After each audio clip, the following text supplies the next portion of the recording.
নাগরিক জটিলতায় এলোমেলো জীবন, রাষ্ট্রের সিদ্ধান্ত বনাম প্রেম, কাঁটা তারের বেড়া কি ভালোবাসার সীমানা নির্ধারণ করতে পারে? দোলন আর দোদুল কি পেরেছিল প্রেমকে জয় করতে? সাহিত্যিক বিশ্বজিৎ মণ্ডলের উপন্যাস দোলনের স্বপ্নপূরণ সেই গল্পই তুলে ধরেছেন। সীমান্তবর্তী এলাকা সন্দেশখালীর শীতলীয় গ্রামে শৈশব কাটানো লেখকের এই উপন্যাসে এবার পেল সুনীল গঙ্গোপাধ্যায় স্মৃতি পুরস্কার 2025। স্বামী বিবেকানন্দ বিদ্যা মন্দির এবং অল বেঙ্গল রিপোর্টার্স ক্লাবের পক্ষ থেকে বিশ্ব বাংলা সেরা সম্মান প্রদান করা হলো বাংলার কৃতি সন্তানদের। বিভিন্ন ক্ষেত্রে উজ্জ্বল নক্ষত্রদের উপস্থিতিতে 21শে ডিসেম্বর কলকাতা প্রেস ক্লাবে পুরস্কার প্রদান অনুষ্ঠানের আয়োজন করা হয়।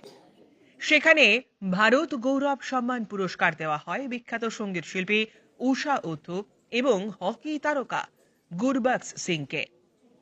সেই মঞ্চেই দোলনের স্বপ্নপূরণ উপন্যাসের জন্য সাহিত্যিক বিশ্বজিৎ মণ্ডলকে সুনীল গঙ্গোপাধ্যায় স্মৃতি পুরস্কার 2025 প্রদান করা হলো। সাহিত্য নেশা হলেও পেশায় বাংলার শিক্ষক বিশ্বজিৎ বাবু লেখালেখির সঙ্গে বহুকালই জড়িয়ে আছেন। উত্তর 24 পরগনার বীরা বল্লভপাড়া হাই স্কুলের বাংলা পড়ান তিনি। পুরস্কার পেয়ে তিনি কি বললেন শোনাবো আপনাদের। এই সম্মান পেয়ে আমি সত্যিই খুব অভিভূত।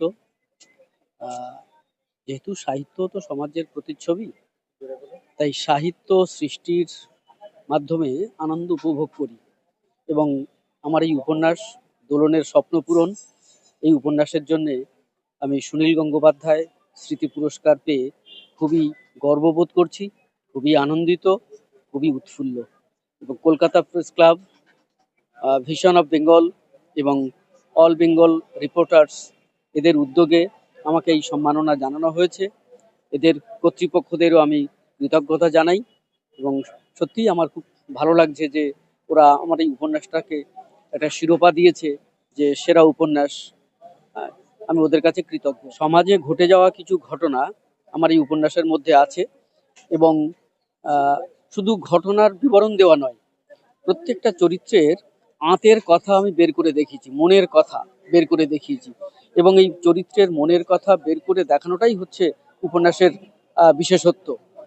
সমাজে যে সমস্ত ঘটনাগুলো ঘটে চলেছে, যে এই যে নারী পুরুষের একটা সম্পর্ক, ভালো সম্পর্ক, সেই সম্পর্কটা হঠাৎ করে তৃতীয় ব্যক্তির উপস্থিতিতে ভেঙে যাওয়া এবং সেটা আবার সেই ভুল বোঝাবুঝির মানে মিটে যাওয়ার পরে কিভাবে তারা তাদের স্বপ্নটাকে পূরণ করছে, সেই নিয়েই আমার এই উপন্যাস দোলনের স্বপ্ন। শিক্ষকতার পাশাপাশি আমি একাধিক জায়গাতেও লিখেছি, বহু পত্রিকায় আমার লেখা বেরিয়েছে।